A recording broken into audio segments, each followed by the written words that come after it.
Boa noite, professor Agostinho da Silva. Faz hoje 8 dias, Maria Elisa propôs como tema de conversa a situação dos jovens. A competição que começa logo na escola, a PGA que está aí à porta, o mercado de trabalho. E o professor, se bem me recordo, contrapôs o destino desse poeta à solta que cada um de nós transporta consigo. E até falou do ideal dos 3 S's, que era o sustento, o saber e a saúde.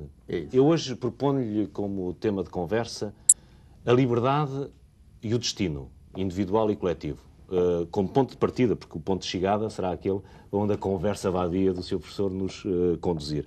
E eu pergunto-lhe, nós sabemos que a liberdade é uma aspiração, talvez a mais nobre das aspirações do homem, mas como é que se pode ser livre se a gente nasce com um código genético logo que nos predetermina, ou pelo menos nos condiciona muito, a saúde que nós vamos ter e as doenças que nós vamos ter, as capacidades físicas e intelectuais? Nós, afinal, não somos livres logo à partida? Ou somos? Nós nunca sabemos quando é a partida. Consideramos que a partida é o momento em que nascemos. Pode ser que a partida esteja uma eternidade atrás. E que nessa eternidade atrás, no ponto de arranque de tudo quanto há no mundo, tenham coincidido a liberdade e o destino.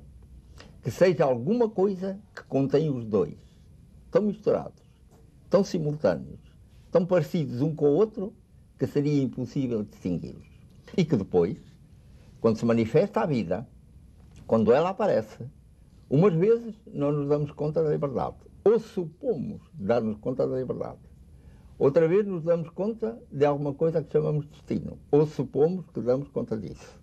De maneira que, na realidade, liberdade e destino são apenas 2 fantasias nossas, talvez, não há nada de real, 2 fantasias nossas sobre as quais nós podemos constituir belos sistemas filosóficos, embora estejamos sempre à espera de alguma coisa muito mais decisiva que a filosofia, que é exatamente a ciência. Ora bem, e a ciência, há um perigo aí. Há um perigo que está nos nossos tempos da engenharia genética. O que é que o professor pensa dessa ameaça, que pelo menos os mais pessimistas veem, da possibilidade de se criarem homens todos fortes para mandar e homens todos fracos para obedecer? Bom, não se deve confundir ciência com a aplicação da ciência. A engenharia genética é a aplicação prática, ou que se quer fazer prática, de uma ciência que é a genética, a qual faz parte da biologia. São coisas distintas. Em segundo lugar, quando o homem cria qualquer espécie de máquina, tem logo que decidir em que sentido é que vai empregá-la. Ela pode servir para um fim ou pode servir para outro fim.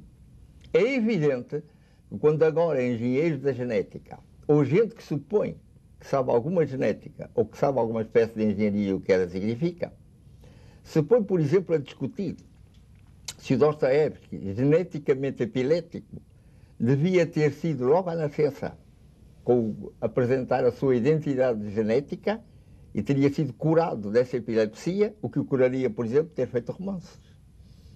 De maneira que, nessa altura, a pessoa tem que decidir o que é que se faz e de que maneira se faz. Não creio que a coisa melhor do homem seja ser normal. Como me parece que não é a fruta melhor do mundo ser a normalizada que agora Portugal está importando, ou a CEE, enquanto existia a CEE, claro, vai obrigar a importar. Mas eu volto a pôr-lhe a questão da liberdade logo à partida, esse ideal da Revolução Francesa de nascermos todos iguais. A verdade é esta, a realidade é esta. Se eu nascer hoje no Alto Volta, ou eu mesmo nascer hoje na Suécia, logo à partida, tenho como esperança de vida no alto volta 50 anos, na Suécia 80 anos, no alto volta se calhar não ir para a escola e seguramente não ir para o liceu e de certeza absoluta não ser doutor em genética. E na Suécia tenho toda a vida à minha frente, todos os cursos universitários. Nós não somos iguais. É a fatalidade do lugar onde, como dizia um escritor português. Não emprega a palavra fatal, porque fatal ou fatalidade põe logo essa ideia do fatum, do destino, e quase sempre no mau sentido da palavra. O que se tem que dizer é que a pessoa nasce em determinadas circunstâncias, sem se dizer se elas são boas ou ruins. É um defeito muito grande que nós temos, aquele de dizer que tal pessoa tem tais qualidades e tem tais falhas ou tais defeitos. O que se tem que dizer de qualquer pessoa ou de qualquer situação no mundo é que ela tem determinadas características, porque muitas vezes o que nós verificamos é que são os defeitos que fazem as boas obras e as qualidades, aquelas que muitas vezes as abatem. Em casos excepcionais. Meu amigo, os casos excepcionais são todos que há no mundo. Cada um de nós, como homem, é inteiramente excepcional. Não há ninguém igual a cada um de nós, em todos os bilhões de homens que existem, nem fisicamente, nem psicologicamente. Tudo é exceção. E todas as coisas que existem no mundo deviam ser exceções aplicadas a esses seres excepcionais. Simplesmente, as condições da sociedade em que vivemos obrigam a todos nós a lentamente nos irmos parecendo uns com os outros. Mas aquilo que eu gostava que o Sr. Professor Agostinho da Silva me ajudasse a resolver era este problema de mim, ser humano, que, por exemplo, hoje nasço na África do Sul e posso nascer filho de um Boer, posso nascer filho de um inglês, posso nascer filho de um português, filho de um asiático ou filho de um zulu e serei completamente diferente só por esse facto. Meu querido amigo, se é a sua ideia de que eu posso ajudar a resolver alguma coisa, está inteiramente enganado. Eu posso ajudá-lo, é o meu amigo tomar cuidado em nunca resolver coisa nenhuma. A ir sempre adiando a resolução ou aquilo que lhe parece ser atingir a verdade, por dois motivos e para dois fins. O primeiro, para não fechar a porta ao futuro. Toda a pessoa que de repente tomou uma resolução não quer saber de mais nada que aquilo que venha depois e pode não experimentar as coisas que seriam magníficas para a sua vida. Em segundo lugar, porque a pessoa resolver alguma coisa, ter chegado a uma situação de verdade, é quase meio passo para daí a pouco instalar uma inquisição qualquer, com a qual quer obrigar todos os outros a serem como ele e a chegarem à mesma verdade. E assim também acontece com as nações. As nações também nascem em determinadas circunstâncias e depois o que é que determina que elas sejam isto ou aquilo? O que é que determinou que Portugal fosse aquilo que é hoje?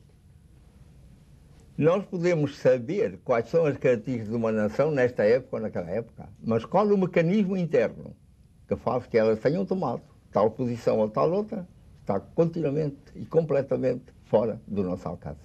As razões que se apresentam para tal país ter mudado, para o Império Romano ter nascido como nasceu, e se ter estendido até onde se estendeu, e de repente encontrar um muro tremendo, o muro líquido do Atlântico, que impedia a sua expansão ao resto do globo.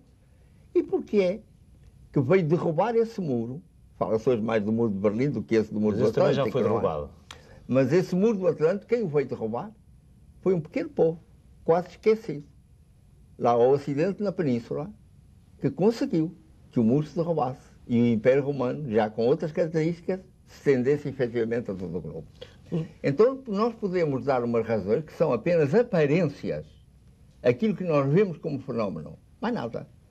E hoje está entrando nos domínios da matemática uma coisa chamada, vamos pôr assim modestamente, uma geometria fractal. Geometria? Fractal.